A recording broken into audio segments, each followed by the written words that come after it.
জাহান্নাম বছরে 2টা নিঃশ্বাস ছাড়ে। কয়টা নিঃশ্বাস? একটা নিঃশ্বাস গ্রীষ্মকালে যখন প্রচন্ড দাবদাহ চলে, ওইটা হচ্ছে জাহান্নামের নিঃশ্বাসের ফসল। ওই প্রভাবে পৃথিবীতে এরকম দাবদাহ চলে। এই সায়েন্স বিশ্বাস করবে?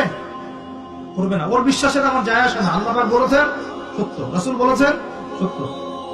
আরেকটা হচ্ছে শীতকালে যখন প্রচন্ড ঠান্ডা, তখন শীতকালে জাহান্নামের এমন একটা জায়গা আছে যেটা কিন্তু শীতল জায়গা।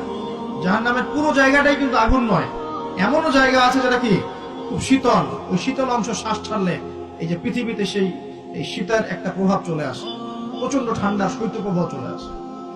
এটা হয়তো অনেকে বিশ্বাস করবে না, মনে করবে যে ধর্মান্ধ কথাবার্তা। হাদিসে আছে নবী সাল্লাল্লাহু আলাইহি ওয়াসাল্লাম বলেছেন, কে সত্যবাদী? এই পুরো সভ্যতা না রাসূল সাল্লাল্লাহু আলাইহি ওয়াসাল্লাম?